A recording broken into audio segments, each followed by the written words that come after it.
We really should have waiting parents, not waiting children.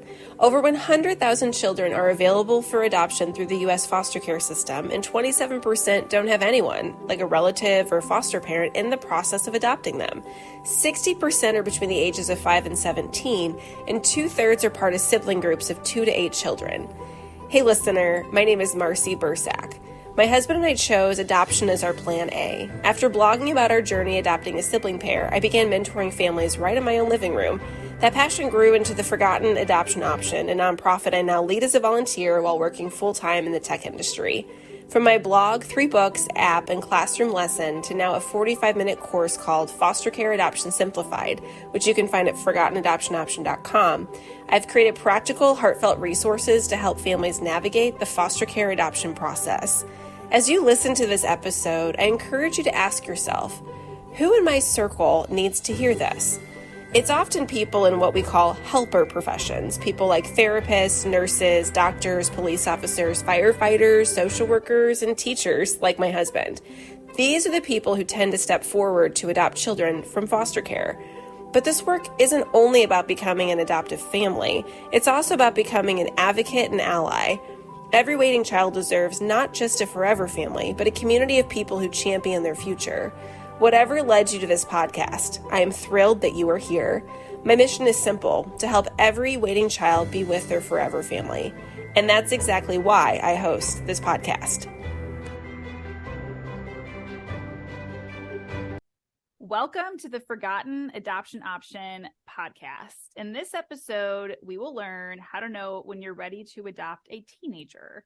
Shortly after becoming an employee at my current employer, I had a one-on-one with my department's vice president, and he was aware that I had just recently gone on the Kelly Clarkson show, and he shared how he had a personal connection to the foster care adoption advocacy work I was doing, which I had no idea. I was like, I thought we were just meeting about work stuff. This is amazing. And so I was like, dude, do tell me more. And he explained to me about his mother-in-law, Katrina. And he said that she was not only an author, but she had adopted a third daughter who was a teenager when she was adopted. So hi, Katrina. Hi, Marcy. Thank you for having me on your show. I'm really excited to talk to people. And I'm really excited for you to share what you've done because we want more people to do what you've done. So this is such a treat. In addition to being the mother of 3, she has 2 daughters and 1 son. Katrina is an award-winning poet and author, and I'm so excited for you to hear and learn about her story adopting through foster care, because as many of you may be aware, there is a very significant need for more people to adopt teenagers, and this is someone that's done it and will be really honest with us. So, Katrina, let's start with introducing you to our listeners. I think when I said poet, several of them are like, okay, oh my gosh, do tell more. Like, what has she written, and did she write anything about adoption? So, do let us know a little bit about you.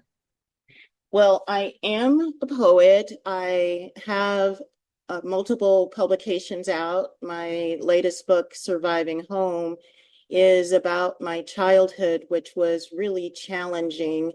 And I had a lot of struggles when growing up.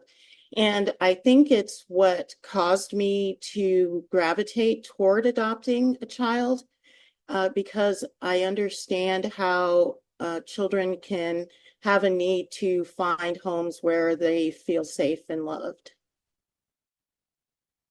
There's like this, yeah, your own childhood kind of influences your adult choices. So set the scene for us. How old were the 2 biological children when you started working towards your licensing to adopt through foster care? My 2 biological children were adults. My younger daughter, Asia, was around 26, 25, and my son, Julian, was around 28 at the time when I started the adoption process to adopt Morgan. Okay, I know that there are people who even reached out to me. They're like, I'm an empty nester. I don't feel like I can do this. What then, right? Like, you'd already raised yours, they had left. Like, what exactly bug got in you that said, oh, we have space? Like, tell us what happened there. Well, we weren't really out looking to adopt. I was working as a freelance writer on a story that had to do with how nonprofits and adoption agencies use technology to help with their adoption process.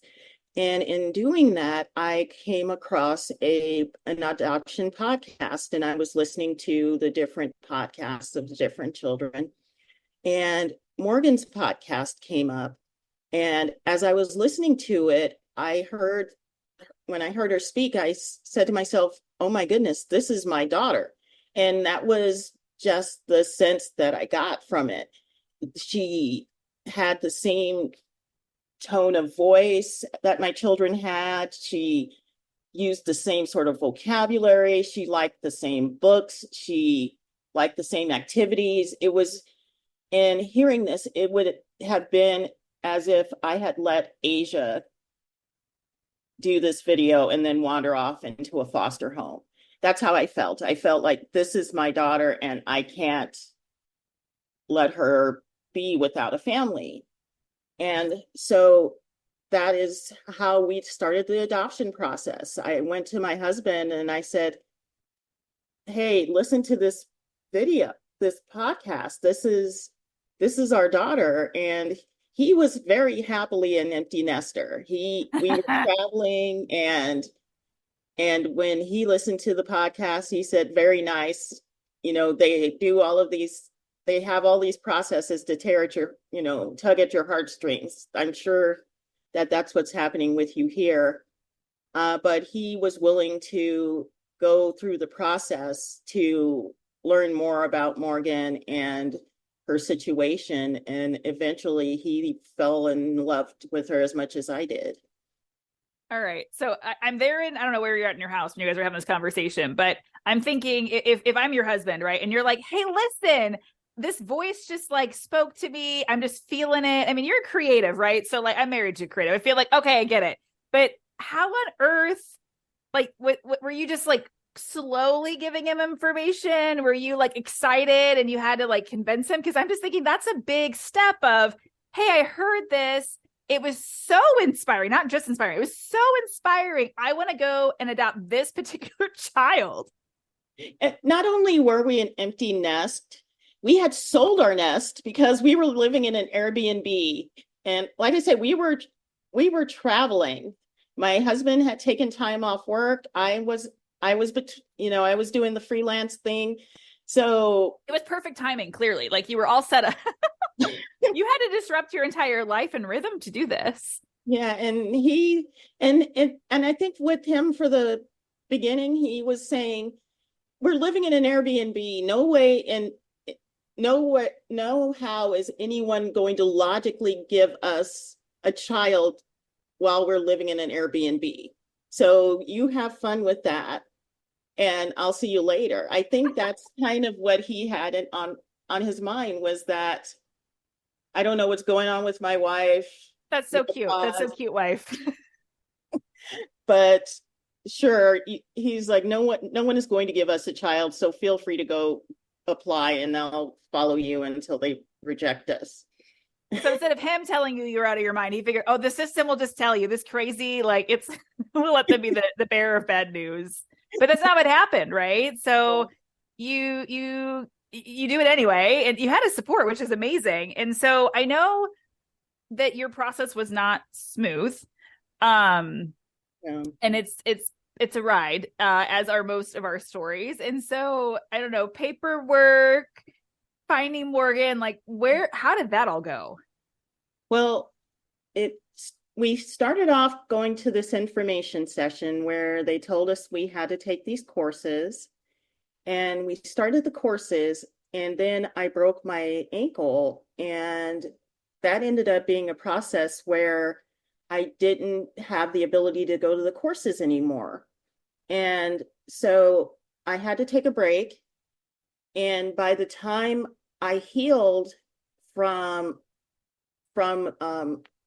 the injury, she was no longer available for adoption. And so I said to myself, well, I really thought that was my daughter. And my husband said, he says, what's important is that she found a home. And I said, true, it's true. But you're still heartbroken, right? You're still like, I thought this was a thing. Yeah. And at this point, we're in Seattle and we have an apartment now, and I decided to find a 9 to 5 job, and I got a job at an organization called Youth Care, which works with youth who have are homeless and home insecure. So I was it was my first day. And before this, I thought I'd seen her everywhere. Every child I saw that had curly hair and glasses, I thought this is Morgan. And She was on your mind. Like even though it seemed impossible, she kept appearing. Wow. So my first day at this job, I'm going to they're giving me tours of the different youth centers that they have throughout the city. And I go into one of the centers and she walks right by me and she plops herself on a sofa. And I'm like, look at her and I said, am I doing it again? Is it doppelganger? Hold on. Is it her? And so I go to the person who runs that house and I say, I know it's confidential, but I'm going to give you a name of, I said, I was trying to adopt a young person and they told me that she was not available for adoption, but I think I just saw her walk by and sit on your sofa. So I'll give you a name and you can tell me if that's the person or not. And then I'll contact her social worker. And she said, sure, I can do that. And I give her the name and she says, yes, she's here. She's available for adoption. The other adoption didn't go through. Aww. And I said, okay, great. So again, I go and we go through the process and we turn the paperwork.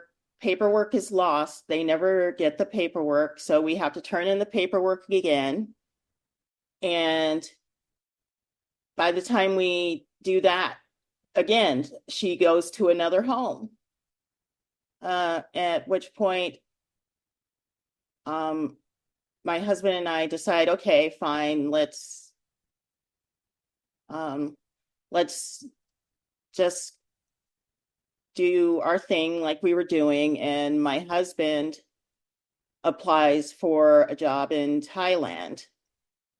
And he gets the job in Thailand. And so we're getting ourselves set to move to Thailand. And it's Christmas time and I send a Merry Christmas, Happy Holidays sort of email out to people. And I sent it to the social worker saying, Happy Holidays, sorry that things didn't work out.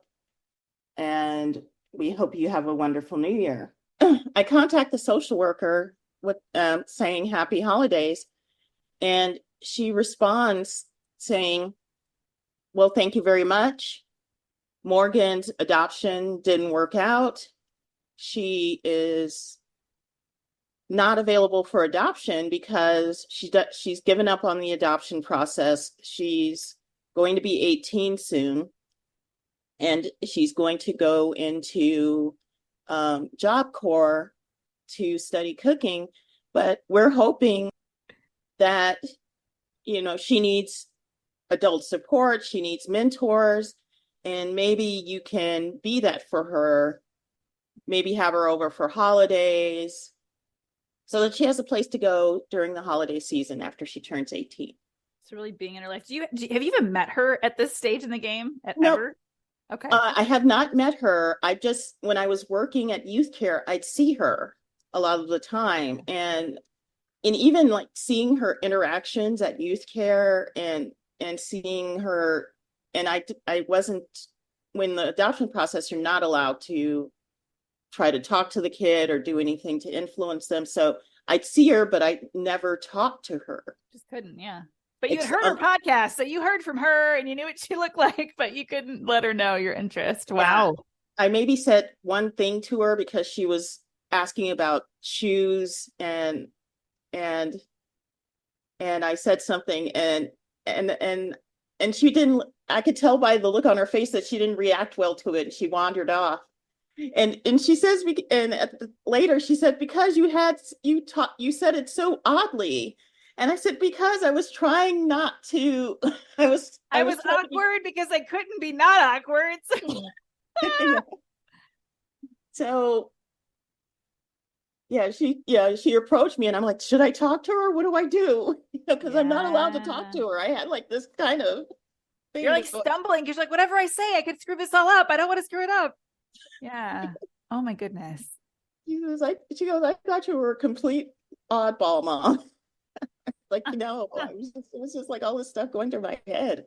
Yeah. So yeah, I didn't ever talk to her before that. And so I said, yeah, we can do that, but we're moving to Thailand. But we could fly her to Thailand during the holidays if that works out. And she says, well, why don't you meet her? And my husband is still thinking, okay, we'll go meet her. And he said, don't get your hopes up. She'll probably be a completely different person when you meet her, because they market these children such that they talk about these children such that any family will think that this is their kid. That, that's why she's had 2 failed adoptions since we saw her, because they make her look like one person when she's not. And he's telling me all this on the ride up to see her. And so, yeah, we meet her, and my husband says, well, why don't we go get a bite to eat? What would you like to eat? And she said, well, can we go get sushi? And he says, that's funny. That's my kid's favorite food. So we go to get sushi, and he's talking to her, and he's asking her all these questions, and whenever she answered a question, he'd say, that's funny, that's my son likes to do that, or my daughter likes to do this. And then at one point he said, okay, what's your favorite book? And when you ask a kid, a millennial or a Gen Z kid, their favorite book, you generally expect their answer will be something like Harry Potter. But our kids' favorite book is Ender's Game. So when he said, so what's your favorite book? She said, Ender's Game. He just went, he sighed, he went, huh, and he said, fuck me. He says, okay. He's like, okay, I wasn't in this at the beginning, but obviously, she's been saying that you're our daughter. And obviously, I can't argue with her at this point, because you are our daughter. I don't know what to say about this. And so he just like gave her an adoption offer right there at the dinner table. And I'm like, he was the one telling me On the way here. on the way, don't rush into any things, be logical, don't get emotional. And he's So much for that. And he's like laying out these things. He said, he's like, as parents, we have high expectations and this and that. And she says, well, I had given up on adopting, but you seem like really nice people. And if you're really willing to give it a shot, so am I. And he says, yeah, we're willing to give it a shot. And it's like, we didn't even have a conversation, nothing. He just up and said, he knew you were on board. So he's like, okay. So wait, help me know pieces of this. So you're at this restaurant, all this conversation is going on with your now daughter and your husband. Are you there? Like, are you smirking? Because I don't know that I can hold a straight face while this whole thing's unfolding in front of me. Like, are you laughing out loud? What are you doing? I'm just kind of like sitting there, just every single time he says, funny, that's that's Asia's favorite thing, or funny, that's Julian likes to do that. You'll have a good time. It's just kind of like, and then, and, and he just loves her. It was just kind of, from day one, it's it was, that is his second daughter, and that is no questions, ifs, ands, or buts. And even when it comes down to things like discipline, I am stricter than he is. He'll sit there and say, honey, you need to just calm down. And he's the one who's always where I have to say, really, we're going to drive 50 miles to get a stuffed animal, kind of thing. Yeah, I hear the rules kind of go out the window. And I was the youngest in my family. I feel like apparently like you've been there, done that. So he kind of did that. So it's interesting. So I want to kind of go in reverse a little bit, a few things you shared, because I worked with a couple of universities to conduct a study on the barriers that non-kin, so like you and I are not related to the children we adopted, that we face as we adopt through foster care. And you hit on a couple of them. And I wonder if you could help us know how you overcame them. So one you hit on that's very, very, very, very common is, for some reason, and you mentioned you had like a health thing and you couldn't do the classes. And I know modern day, some agencies offer virtual, some don't. I'm curious because that's often where a lot of folks begin the process, stop, and never complete it. And so I'm curious if that is happening to someone, that they had some sort of, I couldn't go to the in-person classes anymore. What would you encourage them or share with them that you did so that you could pick back up and continue? Well, what I recommend, especially if you're adopting a teenager or a youth that is in the process of becoming 18, is that they really, if you're interested, they really want to work with you to make that adoption happen. And if you are having challenges with making the classes, or there's some issue, by the time that we were back with the process, they had gone to virtual. But there's also, you can talk to the social worker, and you can pretty much start the process and continue doing the process while you're taking the classes.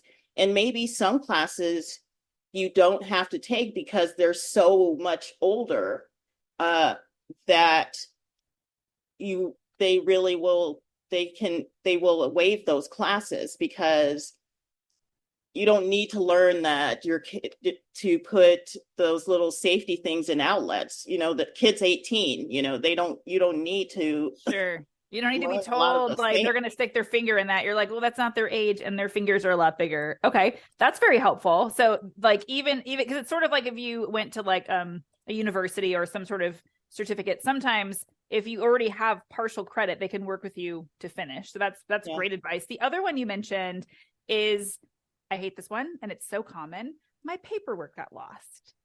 Yeah. This happens all the time. I've had families. There was a recent podcast guest in season 1, Ben and Emily, that shared that their stuff was all lost. They got asked to retake stuff. And then even their CPR training or first aid, the one that takes like, you have to go on this date and time, and it's only offered on a pretty irregular schedule, they are going to have to retake it. And it's very, very frustrating. So I'm curious, what would you have done differently, or could you have done anything differently so that wasn't such a surprise? Because it happens, right? Like, we don't even like to say that it happens, but it does. So how could, if I'm going through the process soon, how could I maybe set myself up to not have to start all over? Well, I would definitely certify and make sure that you have copies of everything. And so what I didn't do was that I said, oh, I'll give them a week to get there in the process. And then it was sort of I'd lost that time. I would have, in retrospect, and what I did the last time was I sent the package, because you mail it in. You don't take it in. You have to mail it in. I said, did you get it? Nope. Did you get it? Nope. Did you get it? And I made sure that the package was there. And I think that also helps the social worker say, okay, this family is really interested because they are checking on the package. And yeah, and it was the process of the first person to get the package in seemed to be the person who had adoption priority, was a little frustrating as well. You want to say more about that? Yeah, I felt like Morgan would have been far better served if there was a process of, okay, she has these people who are interested in her, let her spend time with those people, get to know them, so that they each could come to a decision as to whether or not she's a better fit, as opposed to this situation where someone submitted the paperwork and they checked all the boxes and they say, here you go, here's the kid. Not I really evaluating compatibility at all. It was more like, oh, they applied. Here we go. And it's like, but wait, like this isn't. It doesn't yeah, always work. yeah, exactly. And Yeah, I know there's a technology that exists in a few states, hopefully more, called Adoption Share. They have a software called Family Match that you can sign up for. That essentially, this is really cool. Thea was a podcast guest. Thea and Amy were a previous podcast guest. I'll try to include that in the show notes. But their technology, they hired eHarmony data researchers, and they wrote an algorithm that creates a profile for kids who are waiting to be adopted, and then a profile for people like you and I that are wanting to adopt. And then there's these like core qualities that we have about even if we can deal with children that have gone through these things, like are we even set up to be kind of bent this way? And then really looking at the interests of the kids. So unfortunately, that's not everywhere. I'd love if it was, right? Because then agencies could say, oh, look, they filled out the paperwork and we have their profile and we've done a bit more of thinking and analyzing and letting them meet each other. And it's been a lot more thoughtful than just, here you go. Right? yeah, It's crazy. yes, because it's obvious that Morgan is our daughter. There's just no ifs, ands, or buts. I feel like at this point that I've actually gave birth to her and misplaced her. You know, it was Aww. just kind of one of the, and then found her. It's just kind of, and people thought we had lost our minds because we were done, and we kept saying, when you see her, you'll get it. When you meet her, you'll get it. And at Hugh and Asia's wedding, the VP that you work with, at the wedding, everyone got to meet her, and everyone said, we get it now. Yeah. We definitely get it. And she is such an integral part of our family. It's you and my husband will wander around showing pictures and saying, okay, which one isn't my kid? And people are like, I don't know, they all look No. alike to me. Aw. And I love that too, because I think I had in a different way, but a similar reaction that some of my circle was like, what are you guys doing? Like, why aren't you having biological children? And we're like, because we want to do it this way. Like this, our hearts are here. And, you could joke like they thought we had a third eyeball. We were crazy, right? But it was like, I think now when we share our stories, which I love that you're sharing yours and people can hear it, it becomes more like, yeah, that's actually what some people do. Like, you're actually not the only person that's done this, Katrina, right? Like, this is not an uncommon story. It might not feel like one you've heard before, maybe because you need to hear it, you need to tell everyone else. But there are so many people that disrupt. Okay, I thought I was going to have my life this way, but I so felt like this was what I needed to do, and you did it. And I think it's so beautiful, but I know that it's not all roses, and there are challenges. And I know that one of the biggest things that I hear when families reach out is like this teenage thing really scares me, Marcy. Like, these kids have gone through so much. I've heard that they're more challenging. There's some other words that are peppered in there that I'll choose not to say.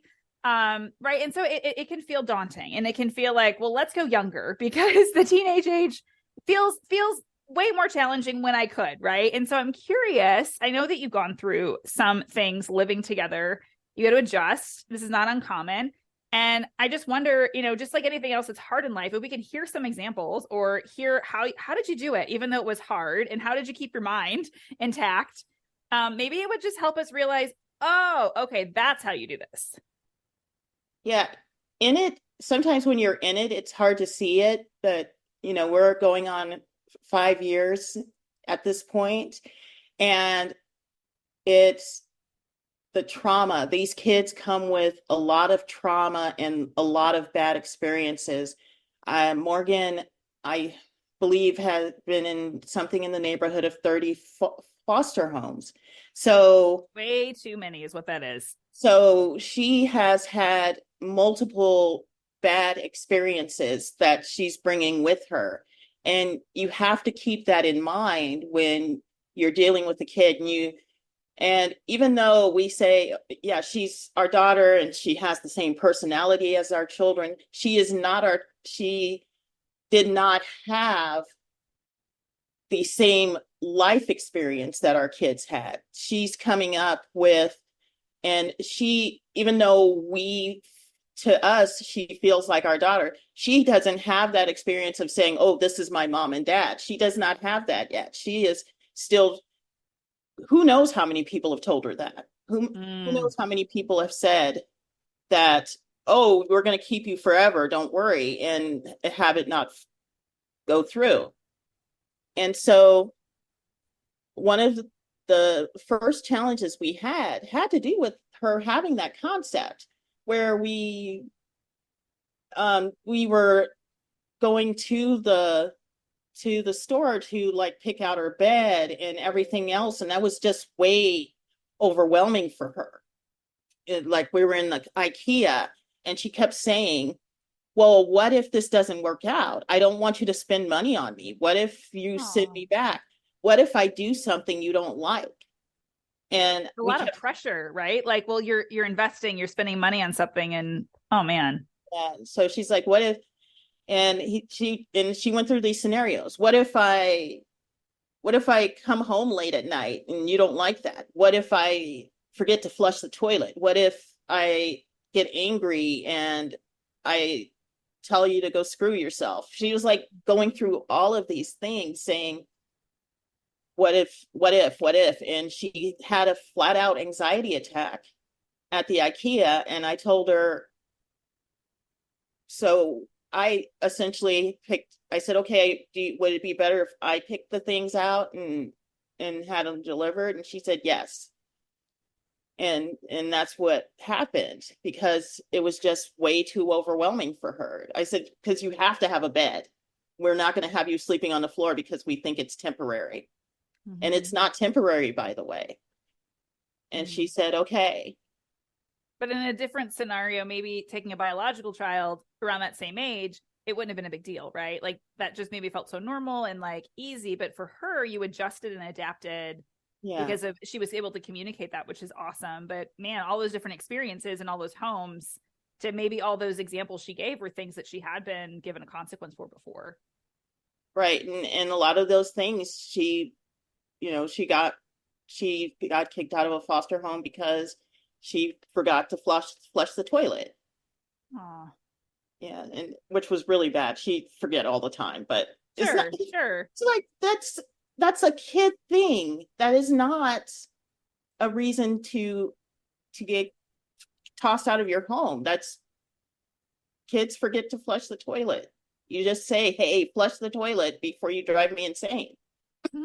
They just thought it's like a defiance or something, like, well, she's doing it on purpose, it smells in here, I don't know, but man. So there was that, and then there's the routine aspect that's hard for her to adjust to. Of you get up at this time, you go to school, you do your homework, you have chores, and the chores, that was a struggle because she thought, well, I thought you adopted me because to do housework. And I said, no, we adopted you because we love you. And I give you chores to teach you responsibility to become a responsible adult.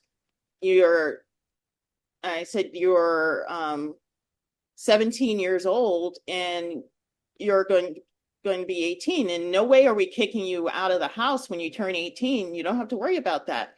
But there are things that you need to learn to function as a human being. And one of them is to wash your dishes when you use them. And so explaining these things to her and just being consistent and and dealing with it. But she went through a lot of stages of being angry and testing, and uh, there was one day we had she and I had decided that we were going to get a dog, and it was just her and I because we were finalizing the adoption process, and my husband was in Thailand. Right. You can't go out of country, so you're here with her. Yeah. Yeah. And so we got a dog, and I was leaving for work, and I said, hey, time to get up to go to school. You got to walk the dog, and you left dirty dishes in the sink. So make sure you clean those up. And she wasn't moving. And I said, Morgan, you got to get it done. And she still wasn't moving. And I said, seriously, you agreed to the dog. The dog needs to be walked. And I don't mean to pile on here, but dog needs to be walked, dishes need to be washed, and you have your clothes all over the floor, your new clothes on the floor. And she said to me, what do you think I am, your maid? And then the dog runs into her room, pees on her coat, and runs back out. Oh, man. And she completely just screams. And I said, told you needed to go for a walk. Told you. Oh, man. I said, this is a demonstration that negative actions have consequences. And she didn't want to hear that. And I said, okay. I said, I'm walking away from this right now because we're escalating. So I'm going to give you space, and I'm going to work. And as I walked out the door, I heard something like crash against the wall. And the temptation was to come back in and say, what are you doing? But I didn't, because I told her I was going to give her space to do what she needed to do. And I just kept going. And by the time I got back, dishes were washed, dog was walked. She had been to school and back, most of school, I should say. That was a challenge too, getting her to go to all of her classes. Mm. So if you adopt a teenager, folks, these are very normal things. This is normal. Yeah. Those are great examples, and I appreciate hearing how it sounded like you had a lot of patience, and you even said like the temptation was to kind of react and do these things, and it's hard. It can be hard when some of these things feel maybe obvious, or we didn't have the same experience, but to empathize and to try to find, a way to help guide our children. Yeah, with Julie and Asia, raising them, it was, and my kids would say, Mom, you're not as hard on her. I said, because it's a different relationship. We have to earn that trust, that authority, that we haven't earned that authority. So you have to establish that authority with her. And then when she respects that, then we can say, hey, and I said, also, she's close to 18. I'm not going to sit there and say, hey, you're grounded, because it's at that point when you're 18, that's pretty much kidnapping. Either they're staying or they're not. Sure. It's not really age appropriate anymore to have the same sort of discipline. Yeah. So it's more of a conversation and saying what you expect for someone who's living in your home, and for someone who you want to exist in your family. You have to teach them that family is a communal experience.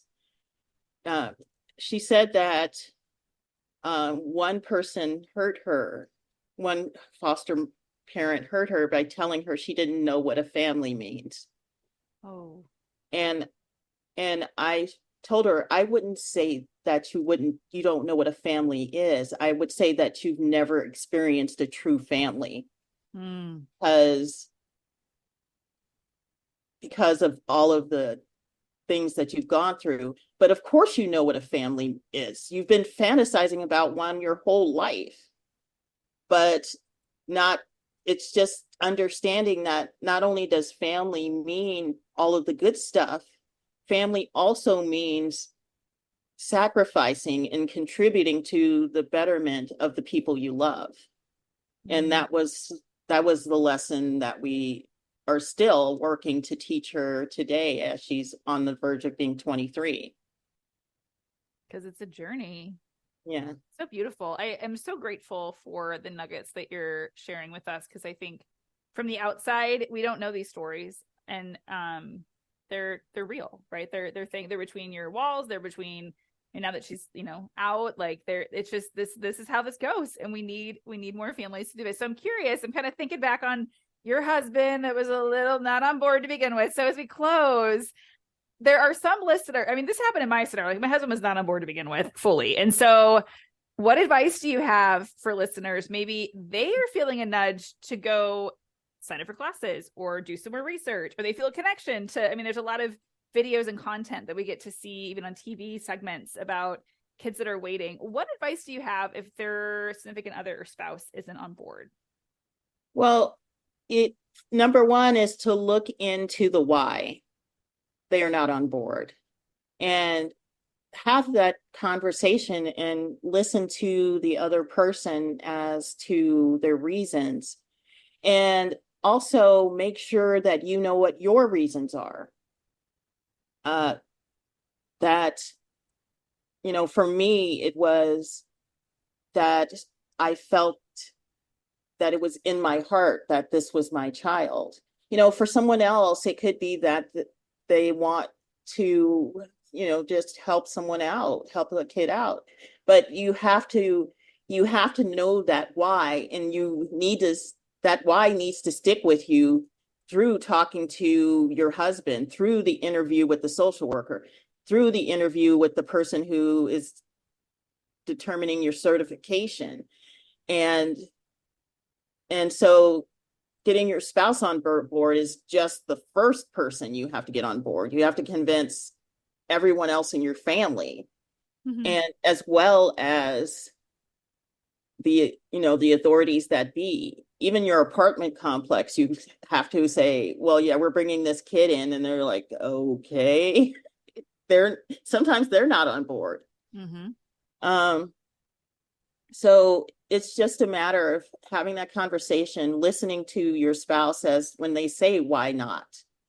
And taking that in, not saying, well, I'm enjoying, if you're an empty nester and your spouse is saying, we're retired, we've done that, I don't want to do that anymore. Saying, yes, I understand that you don't want to do that anymore. And I respect that. I respect that, that you are in this space. And then try to come up with, make sure that they understand where you're coming from. But say, with me, I said, I'm like, she's 18, she's almost 18. And it's not like I'm asking you to adopt a 5-year-old. This is someone who needs support. She doesn't need full-on raising. She needs support in navigating life. She needs a family to support the most challenging parts of getting into adulthood. And looking at it that way and having that conversation, he was able to understand, and he said, well, yeah, he's and it worked out exactly like it did. She's now living on her own with a roommate and she's been doing that for 6 months now. Not great. I still get a phone call saying, hey mom, I didn't figure out grocery money completely right. Can you send me a 50? Kind of thing that I get every once in a while. But she's doing it. She's driving, she's going to work, she's going to school. And And she does that knowing that she has the support of her father and me. She has the support of her sister, her brother, her aunts and uncles, all of this adopted family that she has. She has adopted godparents. There's a whole circle of people who love and support her. And she has that.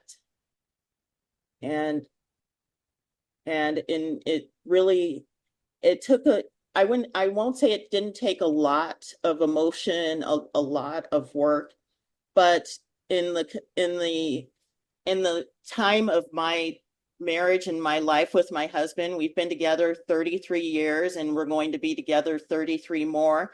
That 5 years was just a drop in the bucket of the life that my husband and I have together. And look at now, right? Like, look what you've set her up for. And there, I love what you said about, not only is it your why, but also like your significant other, your spouse is not the only person to get on board. I think that's huge to help us understand that like, this is bringing an entire person into your entire world.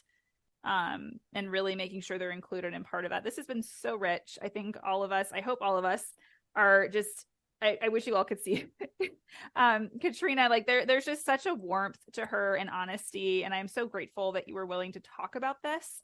Because my hope is that this becomes more and more and more and more common, right? And that we all think about like, well, one day I could. I know that this is something my husband and I have talked about, like when our kids move out, could we do this? Could we help in that way too? And so it's a great conversation that it doesn't have to be in birth order. I mean, you did that. It could be when you're an empty nest. Like there's so many different ways that this could be part of your life and just disrupt what looks like, oh, we're going down this path. And then you say yes, because you feel it. So grateful for you sharing your story. And so thank you so much. Thank you. And I really hope that this helps people. And if anyone has questions or anything, they can find me online. A lot of people tend to do that. So just email me or find me on Facebook and I will answer your questions. You're a mentor. Thank you for extending that so people can get some honest answers to their questions. So much appreciated. No problem.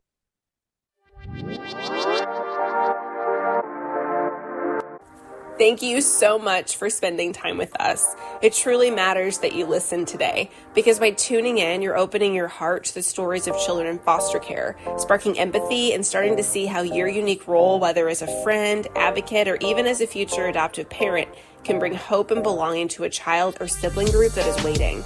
I also want to personally invite you to reach out to me to ask anything that's on your heart. I promise no judgment. You can find me on Facebook, LinkedIn, and Instagram, and I mean it when I say you can ask anything. I know it can feel awkward to ask questions publicly, and that's why I carve out time during my lunch hour and evenings while my kids and husband are at martial arts to mentor others one-on-one. Your questions matter, your curiosity matters, and most importantly, the role you are playing in helping children in foster care matters. Together, we can bring hope and belonging. Until next time, take care and keep the conversation going.